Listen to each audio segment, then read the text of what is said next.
Change my heart, oh God.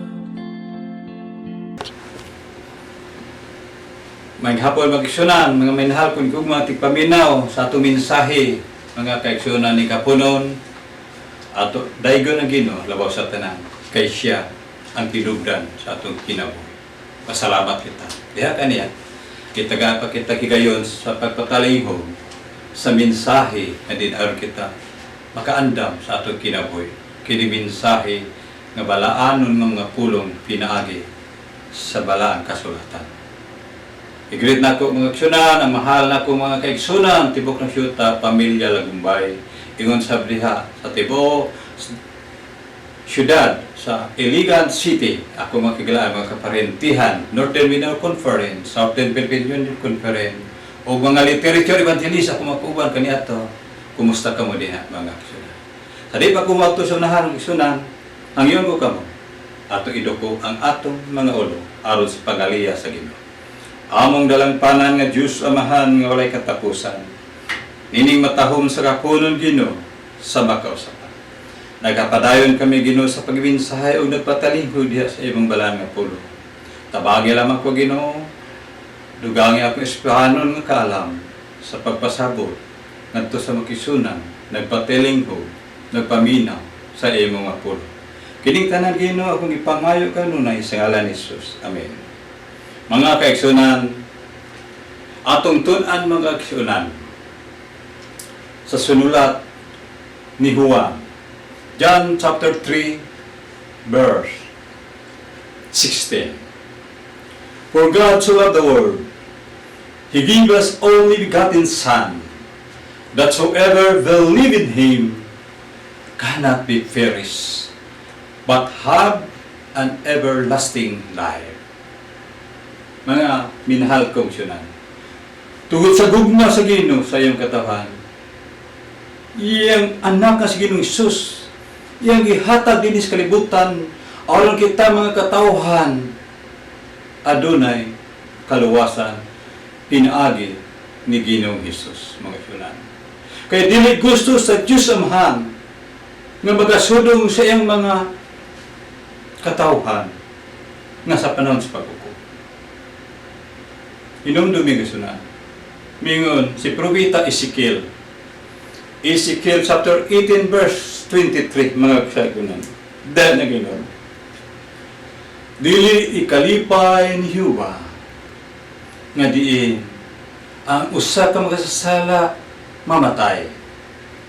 Iya pang palabihon nga kaigsunan nga maghinulsol aron maluwas siya ang iyang kalam. Pinagi sa gugma sa Ginoo mong syunan, nga dili gusto sa Ginoo nga mamatay ang usag masala, nga dili maghinusol. Sa Ginoo Hesus, iyang ipakatao dinhi sa kalibutan, aron kita magabaton og kaluwasan. Si Ginoo Hesus mga kaigsunan, giantos niya sa pagpas-an sa krus, sinakit og sinalikway magsunan. Walay hustisya alang kaniya di magsunan. Dini sa Isaiah chapter 53 atong basahon ang iyang pag-antos tungod ug alang makaangkon kita kaluwasan. Pinagi sa gugma sa Dios Amahan siya gipadala dinhi sa kalibutan mga sunan. Gitamay siya gisalikway sa mga tao sa katawo nga kasub-anan ug nakisinati siya sa pag-antos sa ingon sa usa nga gikan kaniya. Itago ang mga tao ang ilang naong, siya gibaybiyay ug sila nato siya mala.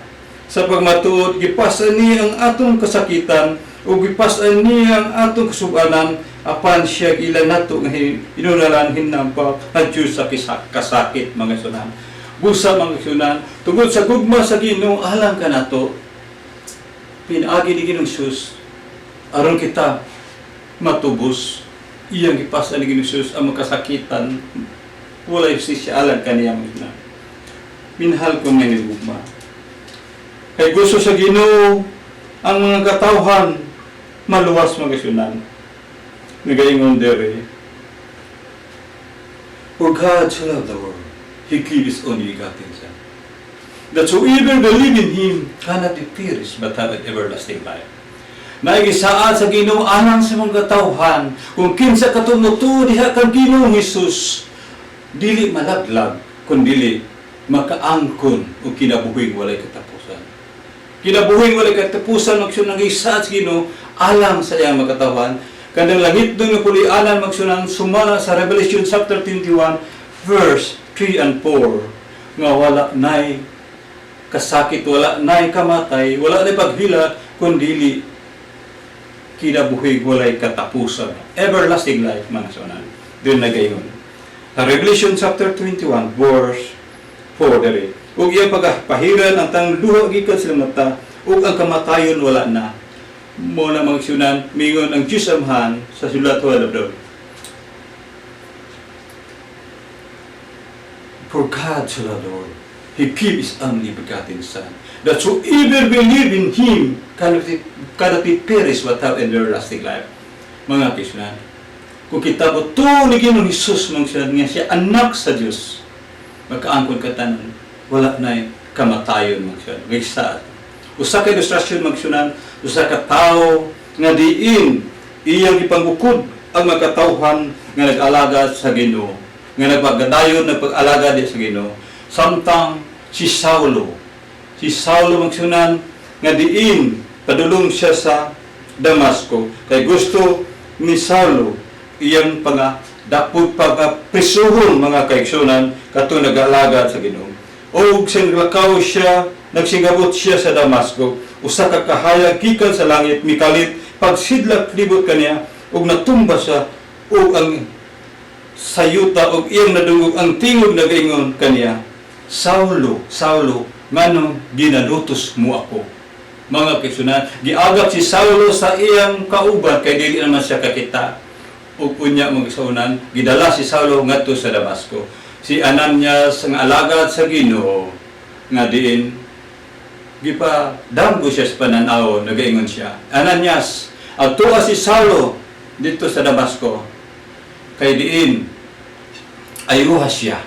Nibalibad si Ananias mga kaigsunan, nasayod sa siya kang Saulo, kung unsa kadautan si Saulo, nga iya mingon si Ananias, di ko Ginoo, nasayod ako Ginoo nga din si Saulo, gani ang mga balaan ng mga tao, iyang ipang lutos, ug iyang padakop, ug iyang ipaprison, mga kaigsunan.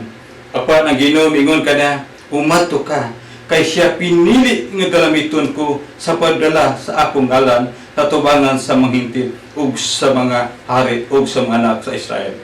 Kaya nakita ko kaniya ang kadaghan ang kinahanglan niya pagantuson tungod sa akong ngalan.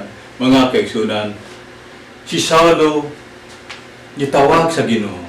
Himuon sa Ginoo si Saulo, si Pablo pagministrisyo sa goto. Busa wala makabalipa siya ng Ananias. Giadtuan niya si Saulo. Nang siya, Saulo, ipaanhi ko sa Ginoo aron sa pag-ayo sa ibang baletyan. Unya, si Ananias tao sa Diyos, yang ipandungan si Saulo magsunan sa diha sa pagbandong sa balang espiritu ni Ananias sa power diha sa Ginoo. Nangatagan ang himbis sa iyang mga mata magsunan, unya nakakita siya magsunan. Unya mikaon siya, unya nabaskog siya mga kaigsunan si Saulo. Inini magsunan si Saulo magsunan siyang kinabuhi sa wala pa siya mag-alaga sa Ginoo. O sa sulod sa pila ka adlaw nagpabilin uban sa magtiunan dito sa Damasco ug ang mga sinagoga ni Hesus iyang giwali diha nga nagingon siya mong anak sa Dios, mga kaigsunan. Sa diha kaniadto iyang gipanlutos ang mga katawhan nga anak sa Dios, nag-alaga kang Ginoong Hesus.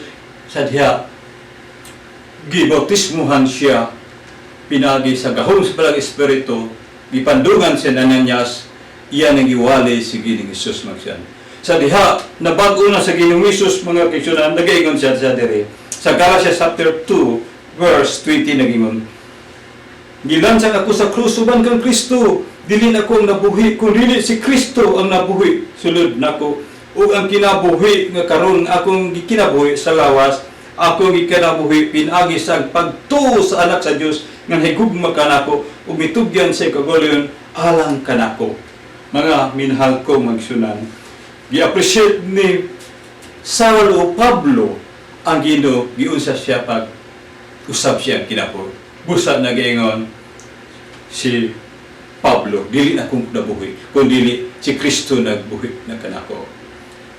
Ingon siya, as for me to live in Christ, to die is gain. Nakaingon siya, dili na akong nabuhi kanako, kundi si Kristo. Mao'y nabuhi kanako. Mahinahal kong aksyonan. Nagaingon ng Ginoo, for God so loved the world, that whoever believe in Him cannot be perished, but have an everlasting. Usa giwali ni Pablo si Ginoong Hesus nga anak sa Dios, siya nakaingon siya, dili na ko nabuhi kundi si Kristo na. Bisan sa akong kamatayon wala siya kahadlok mga kaigsunan. As for me to live in Christ, to die is gain. Gumika si Kristo ade-ana di kaniyang siya. Nining kahaponon sa bugo nga mensahe, maghahata nato kumalandong ang Ginoo nagahigugma kanato. Daghan salamat kayo tanan sa pagpapilingon sa mensahe paghatag inspired sa atong kinabuhi. Bisan sa atong pagmasasal ang Ginoo nagahigugma kanato. May hapon kanyang tanan. God bless. Change my heart, oh God. May I be like you. Change my heart.